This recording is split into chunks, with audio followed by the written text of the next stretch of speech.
Ngayon lahat dito sa Surigao, magsara na kayo in 72 hours.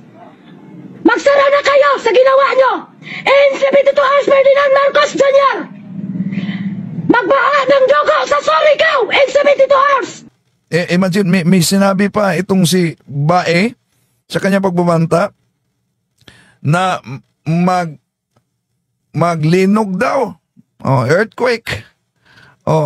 Pero ang lakas umano ng lindol ay 0.8 muna. Ngayon lahat dito sa Surigao, magsara na kayo in 72 hours. Magsara na kayo sa ginawa nyo. In 72 hours, Ferdinand Marcos Jr. Magbaha ng dugo sa Surigao in 72 hours. Kung gusto nyo ng kapayapaan.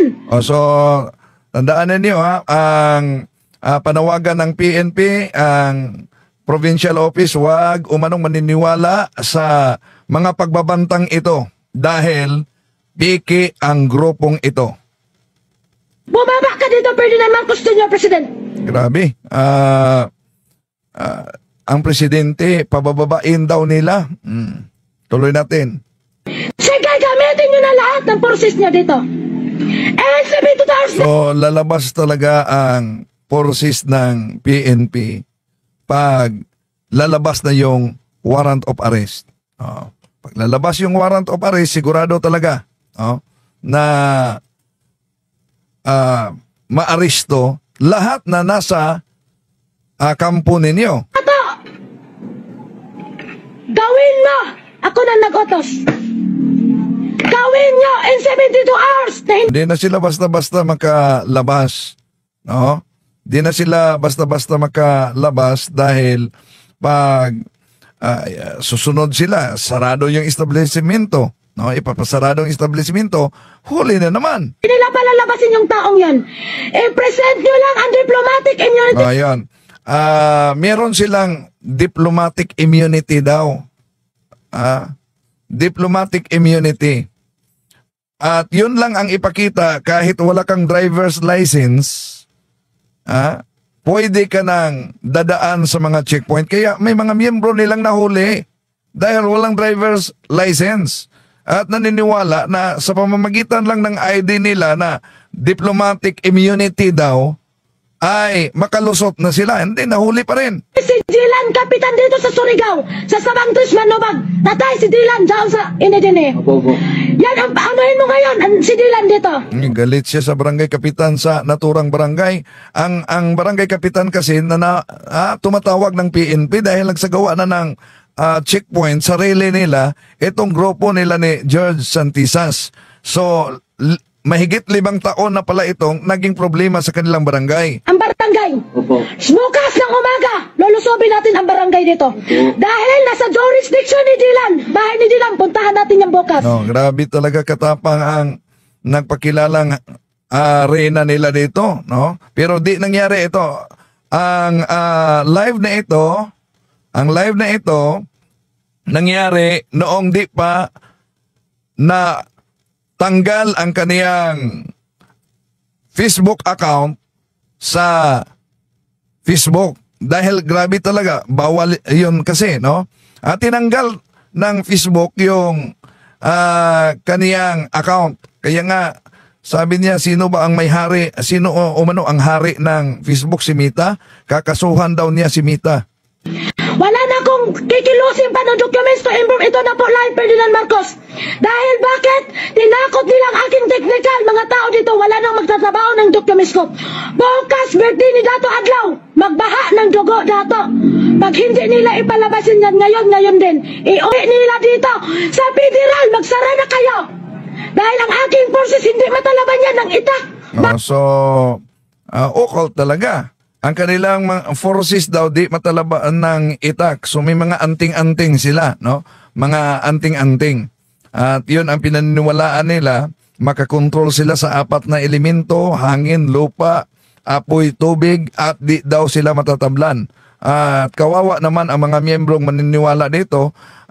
Kung maalala ninyo, yung mga sumuko sa PNP, sinabi na naging miyembro sila, naging kaanib sila dahil may promise kasi na 18,000 to 50,000 ang sahod. At di nila alam umano na ano ang gagawin at ano ang trabaho.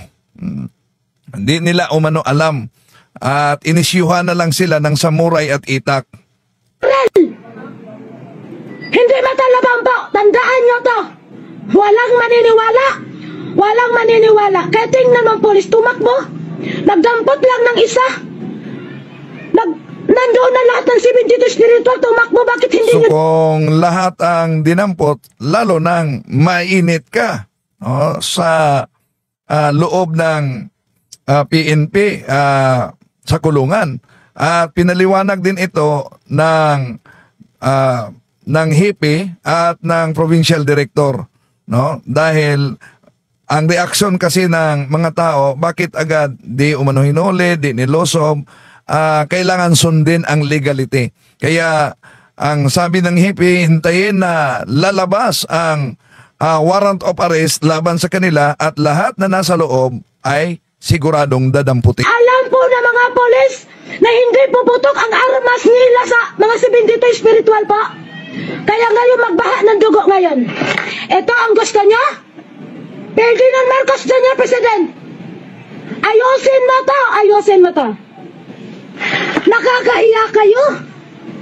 Hindi nyo na nag-govern ang sarili nyo sa injustices.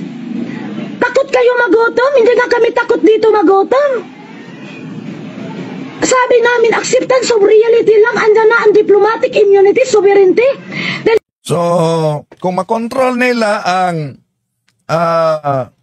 apat na elemento, ay parang may kapangyarihan sila tulad ni Pastor Kibuloy na ipa-stop pati lindol, di po ba?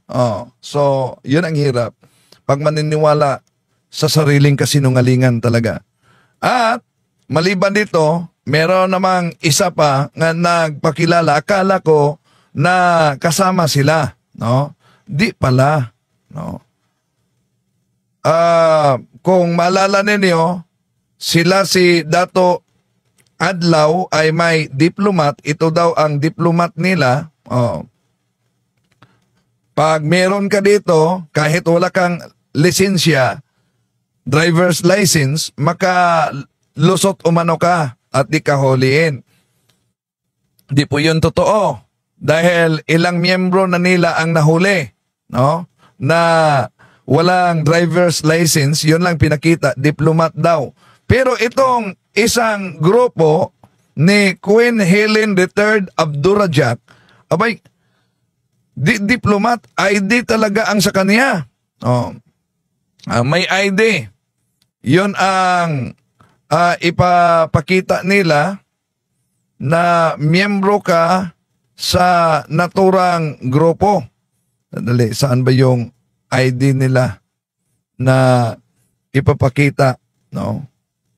Para sa ito, Royal ID daw. This is the Royal Citizen Sovereign Identity Card that I have made, okay? I have to cover the QR card. That's why I do not allow anyone to post it because the QR is very important to each and every one of you. Ibang grupo ito. Nag-claim din na may kapangyarihan at silang tunay na may-ari sa Pilipinas. Ito si Queen Helen, ang dami na ba nito? No? The third. Rumal-dumal na pag-assassinate sa katauhan ko. Katauhan ni Raja, katauhan ng mga gumaganap. Alam natin na lahat kayo dyan na nakakakita ng misyon na ito, palagi niyong sinasabi, wala yan, peke yan, at yan ay hindi makakaalpas dahil ang hindi niyo alam, the Lord is always within me. At sila ay ginagamit din nila ang Panginoon. Pero halo-halo na ito. Dahil maliban sa Panginoon ng Kristiyano, ginagamit din nila ang mahina ata yung signal natin ngayon. So dito nang muna tayo dahil humina ang signal natin mga kapatid. Ang dami na mga lumitaw ngayon. Sabi ni Abner Teliana Senior, sino ang sabi mo na Maynila walang kulto, Oh, may kulto, ang dami, no? Na mga lumitaw ngayon, na mga kulto. Katuparan talaga sa babala ng ating Panginoon Jesucristo, San Mateo 24:24, na sa kanyang pangalan, daming magdala at daming matangay nila.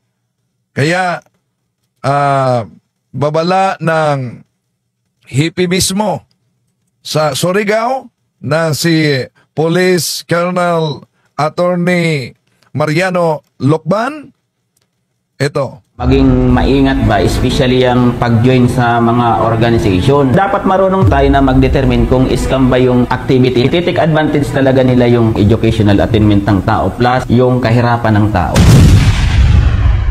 Ayan. At dami, yes. Diyan sa Manila, daming kulto din, no?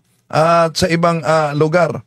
At ang paglitaw lang nitong mga piking sikta ang layunin upang mailayo kayo sa tunay na iglesia. Kaya ang ating Panginoong Hesus sa Juan 17:17 sabi niya, Sanctifica ius en veritate sermo tuos veritas es, na magiging isa sila tulad sa ating Panginoon at ang Ama ay naging isa.